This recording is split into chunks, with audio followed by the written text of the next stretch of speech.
Bonjour à tous, j'espère que vous allez bien.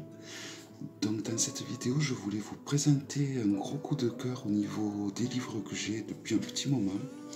Il s'agit de 365 jours de défis avec tarot et oracle pour ceux qui n'ont pas le temps, par Wassima Touaria.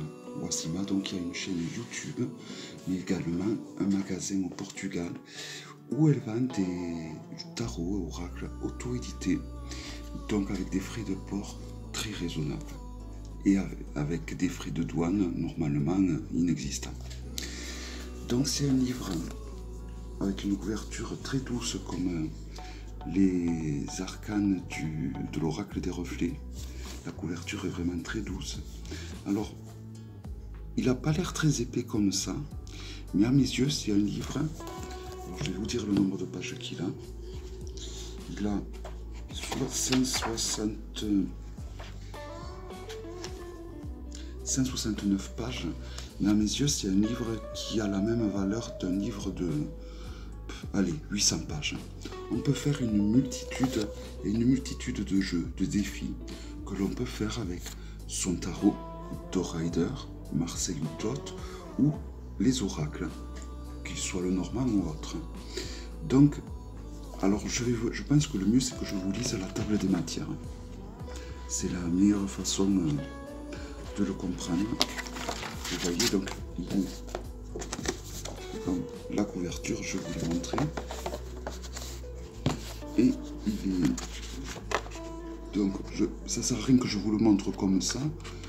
Vous n'allez pas voir grand chose et ça va servir à rien. Par contre, je vais vous lire la table des matières pour que vous vous rendiez compte de tout ce que l'on peut faire, de tout ce que propose ce livre. En fait, c'est un livre qui va proposer plein de tirages. Et après, je vais rentrer dans... Je vais décortiquer le titre d'une table des matières pour que vous vous rendiez vraiment compte de tout ce que l'on peut faire avec ce livre. Alors, d'abord, vous avez, avant de commencer, qu'est-ce que la divination? Pourquoi les cartes? Alors, tout ça, c'est des chapitres. Et dans chaque chapitre, il y a, on va dire, entre 3 et 8 pages avec plein d'exercices différents. Donc, premier chapitre, avant de commencer, qu'est-ce que la divination? Pourquoi les cartes? Rencontrer les oracles. Combattre les stéréotypes en 11 jours. Je choisis mes cartes en 9 jours. Rencontrer le tarot en 7 jours. Découvrez votre jeu en 21 jours. Bataille entre tarot et oracle en 5 jours. Réconciliation avec le temps en 8 jours. Dépendance aux films et aux séries pour 7 jours. Donc là, par exemple, dépendance aux films et aux séries pour 7 jours. Vous allez avoir plein de tirages qui sont proposés et par rapport aux films et aux séries pour voir votre degré de dépendance. Donc, il faut le prendre comme un jeu, en fait. Donc, c'est un livre qui s'adresse aux débutants comme aux confirmés, parce que ça permet déjà de s'entraîner avec son jeu. Mais en plus, il permet de poser plein de questions auxquelles on ne pense pas du tout. Et voilà, je trouve que c'est une façon d'évoluer en s'amusant qui est très intéressante. Donc, je reprends. Développez vos dons en 7 jours. Self-care, le défi complet, 55 jours. Acceptez votre étrangeté en 7 jours. Créez votre temple en 7 jours. 7 jours avec les roses. Énergie de guérison pendant 7 jours. La générosité est présente pour 7 jours. 7 jours de magie avec Lucie. Plus de magie en 7 jours. Le défi de perception en 7 jours. Archétype de la reine, du roi pendant 8 jours. Lutter pour vos droits en 7 jours. Comprendre les émotions en 7 jours.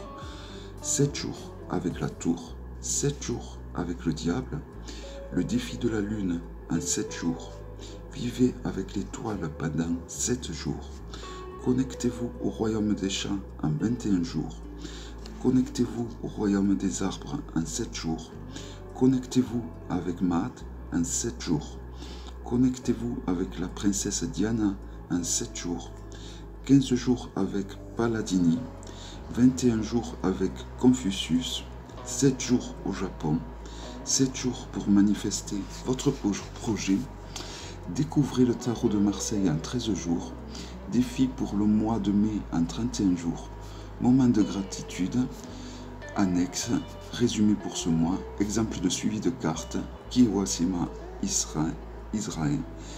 Collaborateur. Établi des matières que je viens de vous lire. Voilà. Donc je vais prendre par exemple un défi. Alors lequel je pourrais prendre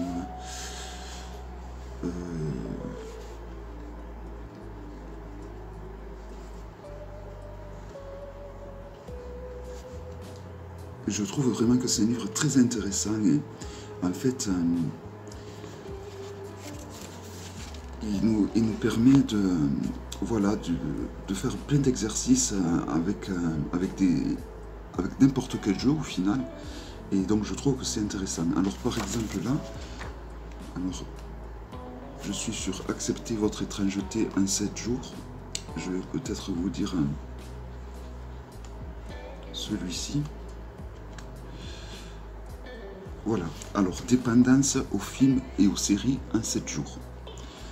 Donc vous avez pour chaque jour un tirage qui est proposé. Et donc vous avez 7 jours. Et donc vous voyez, pour chaque jour, vous avez donc un tirage qui est proposé.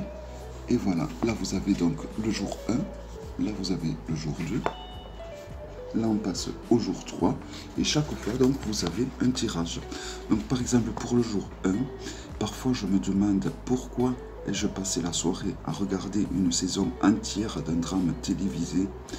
Les réalisateurs du film et de séries ont des recettes pour nous garder accrochés à l'écran. Ils savent comment attirer et orienter notre attention. Ils savent exactement quoi nous faire penser et comment nous sommes censés penser et ressentir. C'est l'art de la manipulation par excellence. Les questions à poser avec votre jeu. Quels sont les secrets cachés des producteurs pour garder votre attention? Donc vous prenez votre jeu et vous posez cette question et vous voyez les arcanes que vous tournez. Ensuite, vous pouvez poser comme question d'où viennent les inspirations pour les films, les séries télévisées. Ensuite, vous prenez encore votre jeu. Pourquoi les films et les séries sont-ils si convaincants pour les gens? Pourquoi regardent-ils les films et les séries? Voilà, donc vous allez avoir une série de questions pour chaque jour différentes. Et c'est bien parce que ça évolue, quoi. Alors par exemple, jour 4, quelle émotion et désir refoulés sont en train de s'exprimer à travers ce film ou cette série? Donc vous tirez là 2 cartes, une qui dira quelles sont les émotions, peut-être 2 cartes même, une pour les émotions et une pour les désirs refoulés, qui sont en train de s'exprimer à travers cette série. Et pareil, 2 autres cartes, si vous voulez faire la même chose pour les films. Après, comment puis-je les laisser s'exprimer autrement dans la vraie vie? Et vous pouvez tirer 2 cartes. Voilà, je trouve que c'est très intéressant et que voilà, ça change la façon d'aborder les tarots et les oracles, et je trouve ça vraiment très intéressant. Alors j'avais trouvé un truc assez intéressant aussi. Alors des fois elle conseille des jeux. J'ai vu un défi là où elle conseillait avec le Hush Tarot par exemple, pour ceux qui le possèdent. Donc par exemple, acceptez votre étrangeté en 7 jours. Alors elle dit qu'elle utilise le Hush Tarot pour ce défi, mais après à vous d'utiliser le tarot qui vous convient. Vous pouvez utiliser également l'oracle. Alors vous mélangez les cartes, puis vous choisissez une carte pour chaque question. Les questions sont les suivantes. Qu'est-ce qui m'attire dans ce jeu? Qu'est-ce que je vis dans ma vie en ce moment qui est étrange? Pourquoi ce jeu vient-il dans ma vie en ce moment? Qu'est-ce qui m'a attiré sur ce jeu? Voilà, et à chaque question, en fait, à chaque fois, point d'interrogation, vous tirez une carte. Et donc je trouve que c'est super intéressant. Alors par exemple, au jour 6, avec toujours le H-Tarot. Quel est mon rêve et mon inspiration? Vous tirez 2 cartes. Mon pouvoir, mes ressources créatives, vous tirez 2 cartes. Ma destination, une autre carte. Moi, quand j'arrive à destination, une autre carte. Voilà, je trouve que c'est super intéressant. C'est comme à un moment donné, vous avez un combat entre tarot et oracle, je l'ai fait. Alors bon, c'est pas des questions où on se prend au sérieux, mais c'est des questions qui font vraiment travailler notre façon d'aborder le tarot ou même les oracles. Et je trouve que c'est vraiment très pertinent. Voilà, donc je vous montre la table des matières. Que voici. Alors je sais pas si ça vous pouvez faire pause. Voilà, là vous avez vraiment tout les tables des matières. Et donc comme je vous dis, dans chaque table des matières, vous avez encore d'autres plein de questions donc, qui sont en fonction des titres des tables des matières. Donc je trouve que c'est vraiment un jeu où on va très très loin en fait, où on va très très loin en s'amusant, parce que c'est vrai que souvent on a un tarot et on n'a pas forcément une personne, pour ceux qui ne veulent pas en faire leur métier, pour ceux que ça reste une passion. Par exemple, moi c'est une passion.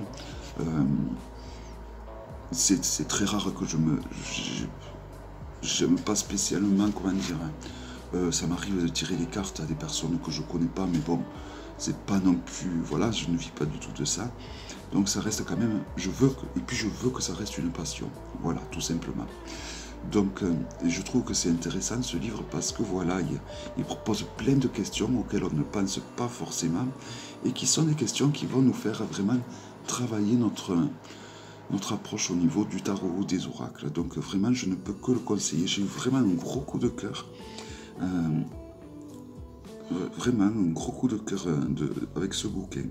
Et comme je vous ai dit, il possède peut-être, on a l'impression qu'il ne possède pas beaucoup de pages, mais franchement, lorsque vous aurez fait toutes les questions qui sont proposées, ben, croyez-moi que vous vous direz, ben, dis donc, c'est comme si j'avais eu dans mes mains un bouquin qui avait au moins 800 pages. Il faut savoir qu'il va y avoir une suite, je crois, de ce livre. Donc voilà, donc vraiment, je ne peux que vous conseiller ce livre. Vraiment, un magnifique bouquin qui est pas trop cher en plus et qui propose une multitude d'exercices donc pour apprendre vos jeux préférés. Voilà, donc je vous dis à très bientôt pour une prochaine vidéo. Bye bye.